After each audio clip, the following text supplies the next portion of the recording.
Uncle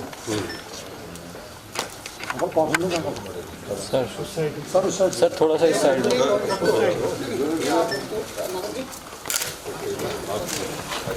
sir थोड़ा सा इस साइड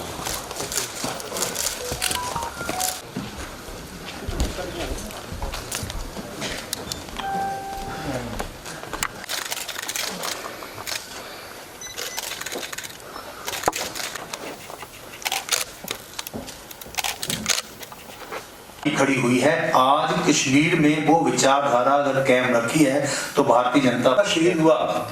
जब हम उनके घर पे गए तो उनके मन में एक ही हुआ, आज हमारा भी कार्यकर्ता वसीम बारी अपने परिवार से शहीद हुआ, लेकिन आम के तहत इतनी मदद की, इस प्रोग्राम के तहत इतनी मदद की, बहुत ही नौजवानों को शहीद कर दिया।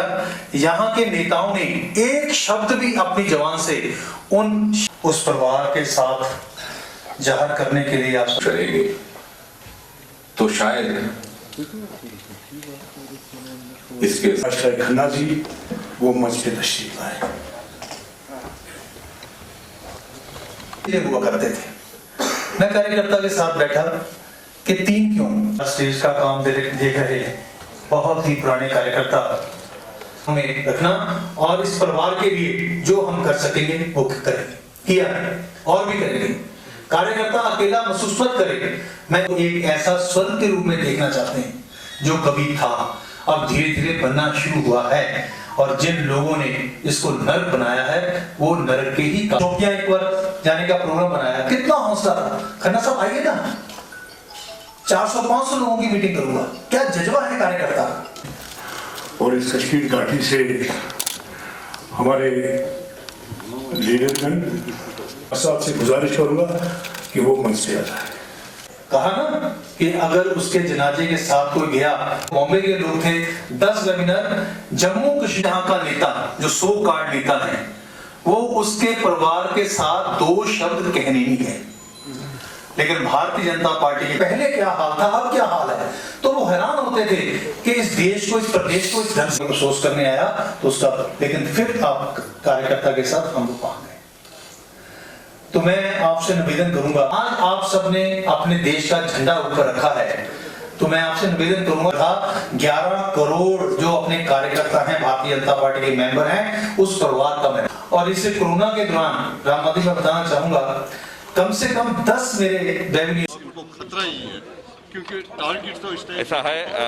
यहाँ हमारे सभी कार्यकर्ताओं को जिन जिन की सुरक्षा की जो आवश्यकता है उसका आधार पर सुरक्षा देने का प्रबंध हो रहा है, और जो शहीद हुए हमारे वसीम बारी वगैरह उनके लिए भी सुरक्षा की व्यवस्था की गई थी, पर उसमें कुछ चूक हो गई। उस चूक के चलते ये दुर्घटना घटी है, उस पर प्रशासन कार्रवाई जरूर करेगी। प्रशासन हमारे नहीं, यहाँ के सभी राजनीतिक कार्यकर्ताओं को जो आवश्यक सुरक्षा देने के लिए सारी तैयारी कर रही है। माधव जी, अभी आप अंदर बात कर रहे थे कि 1 साल होने को आया और अभी जल्द चुनाव भी होने वाले हैं, तो क्या चुनाव के लिए, हालांकि अभी कोविड का चल रहा है तो संभव नहीं है, लेकिन क्या कुछ रणनीति है चुनाव को लेके, और कब आप देख रहे हैं कि कब? नहीं, जो जम्मू कश्मीर का यूटी का कानून बना उसके अंदर जम्मू कश्मीर यूटी के लिए एक लेजिस्लेटिव असेंबली भी होगी, और उसके लिए डिलिमिटेशन का एक्सरसाइज प्रारंभ हुआ है।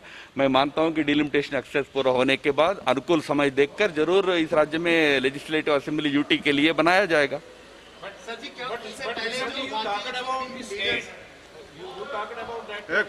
हिंदी में बताओ यार, हिंदी में।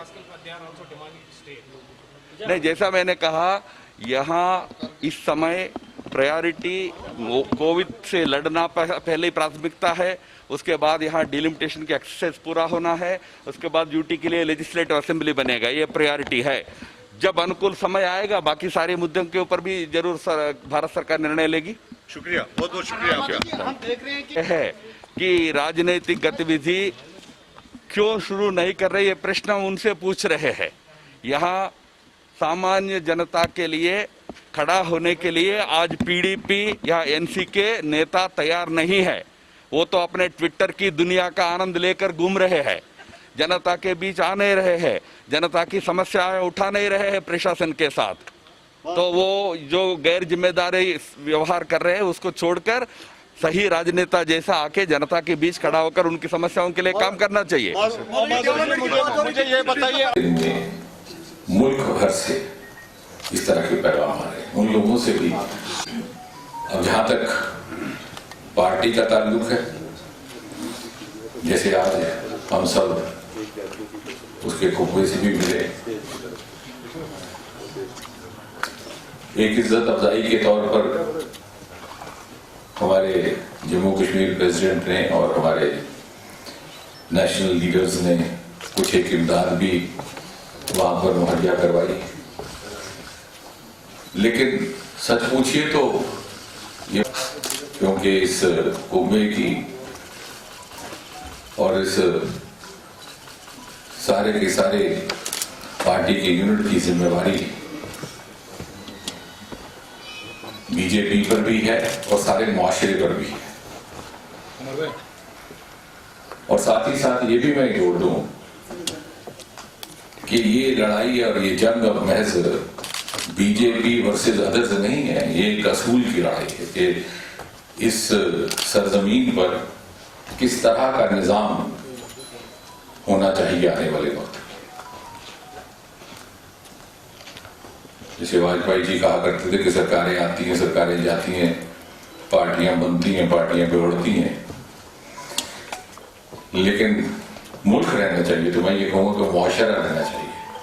तो हम किस तरह की तहजीब अपने आने वाली पीढ़ियों के लिए, बच्चों के लिए छोड़ करके जा रहे हैं। अगर आप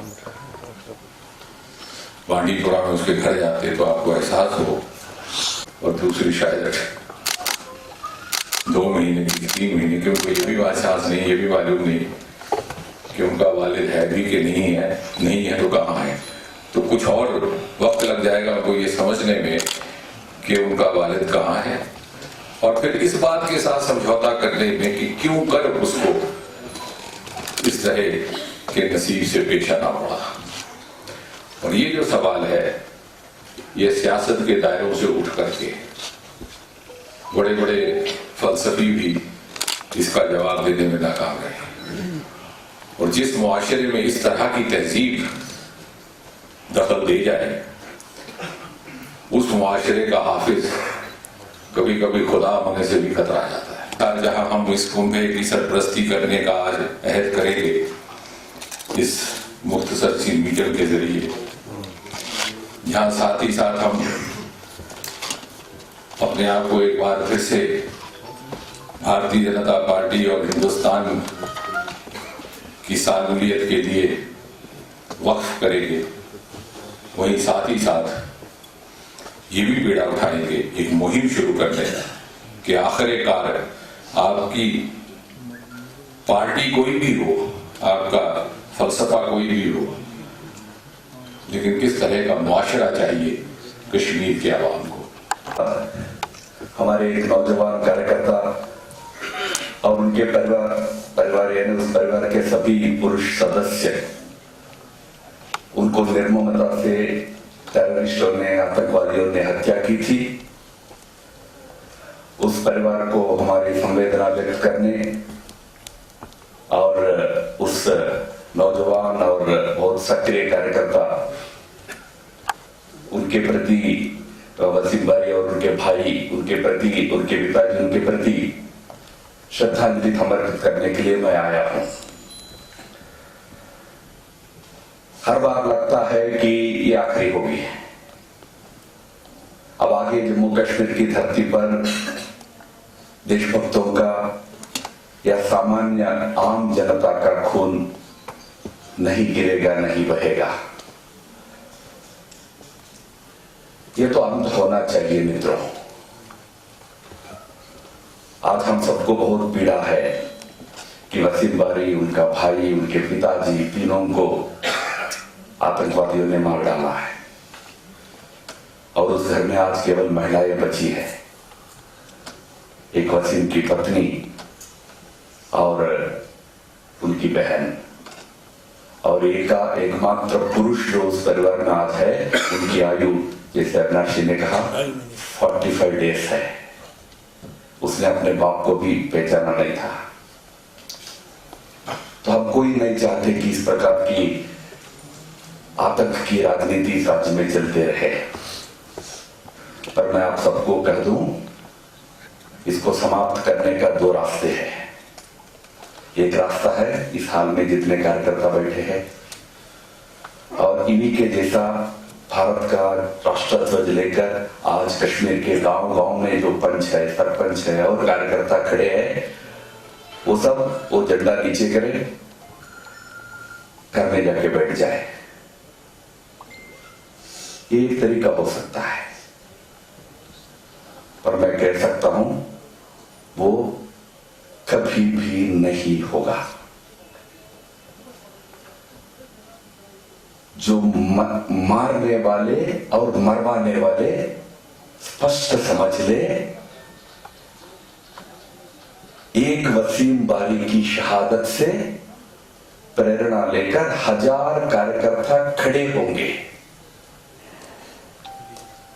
इसलिए ये नहीं समझना कि कुछ नौजवानों को और कुछ मासूमों को मार डालने से जम्मू कश्मीर में, कश्मीर घाटी में कल झंडा पकड़ने वाला कोई नहीं रहेगा। एक के बाद एक इस राज्य की देशभक्त जनता देश के लिए, हमारे तिरंगे के लिए, हमारे संविधान के लिए खड़ा रहेगा। इसलिए इस समस्या का समाधान दूसरा है। वो दूसरा समाधान ये है, इन आतंकियों को, इनको जो बना के एक्सपोर्ट करता है इसे पाकिस्तान को, इनको एक सही उत्तर देना पड़ेगा। इसलिए जो आतंकी है, इस प्रकार की गतिविधि करने में बार बार लगते हैं, उनको उनके मित्रों के पास, उनके पूर्वजों के पास लगातार भेजना जारी रहेगा। और आज जो वसीम बारी के साथ हुआ या उससे पहले हमारे पंडिता जी के साथ हुआ, या यहाँ एक सिलसिला चल पड़ा है राजनीतिक कार्यकर्ताओं को मारने का, जो लोग वो मारने वाले हैं उनमें किसी को भी बख्शा नहीं जाएगा। पर मित्रों, कश्मीर की विडंबना केवल मारने वालों से मात्र नहीं रही है, यहां मरवाने वाले भी होते हैं। ऐसे एक वर्ग इस राज्य में है जो इस राज्य के आज की जो आतंक की त्रासदी है उसके जड़ में वो वर्ग है। 40-50 साल तक हजारों युवकों को गलत रास्ते में ढकेल कर हिंसा और आतंक को यहां सैद्धांतिक और अन्य प्रकार का सहयोग देकर हजारों परिवारों में आज जो दुख और कष्ट जो हुआ उसका कारण बनकर आज भी बैठ के हमारे स्वार्थ, उनके खुद के स्वार्थ के लिए इधर से इस्तीफा देके उधर बैठना, उधर के इस्तीफा देके इधर के बैठने का नाटक जो कर रहे हैं, वो असल में इस राज्य के दुर्भाग्य है। दे दिया तो क्या पाप धुल जाएगा? कितने हजार परिवारों का, मां का गोद का बच्चे को आपने छीन लिया है, कितने लोगों को मरवाया है, और अंत में कुछ आपको वहां पर पद को लेकर झंझट हुआ या कुछ और कारण से झंझट हुआ तो आज वहां से दूर हो गए, वहां की इस्तीफा दे दी है, 2 पन्ने का लेटर लिखकर ऑडियो स्टेटमेंट रिलीज करके आपके पाप नहीं धुलेंगे। और जो ये स्थिति है, यह स्थिति को इस राज्य में बदलना है, इसके लिए हम सब संकल्प से काम कर रहे हैं।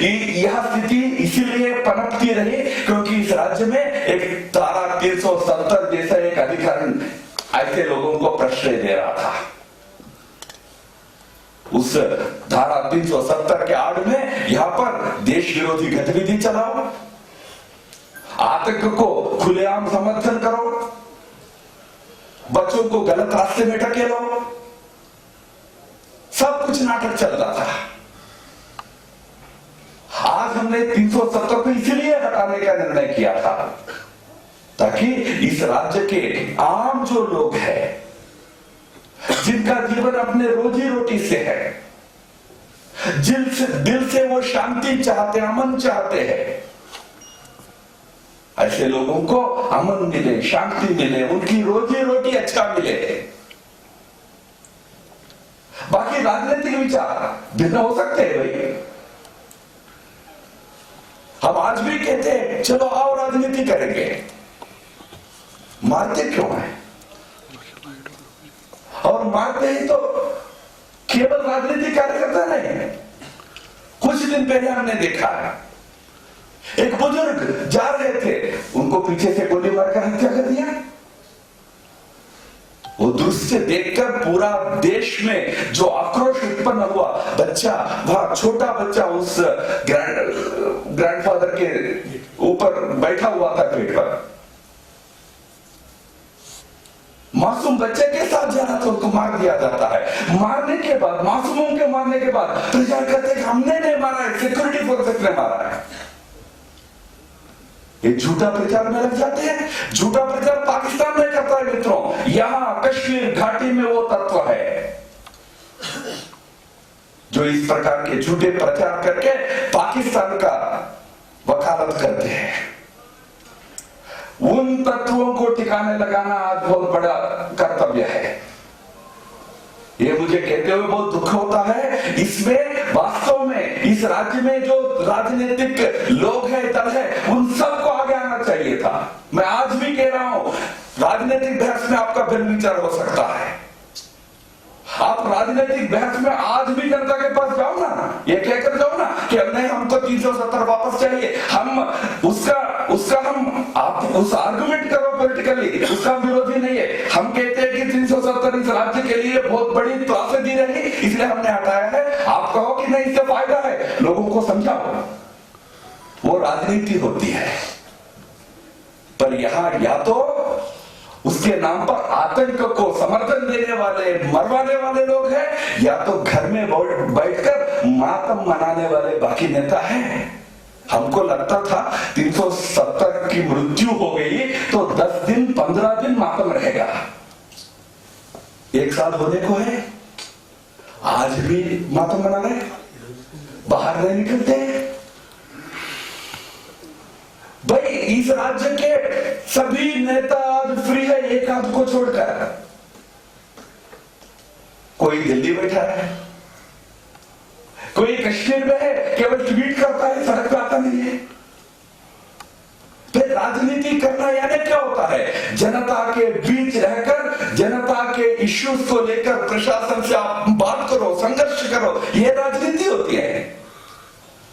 अब आप कितना भी मातम मनाओ, 370 वापस आने वाला नहीं है। 1 साल हो गया, और कितना श्रद्धांजलि करते रहोगे? आके सामान्य राजनीतिक गतिविधि करो।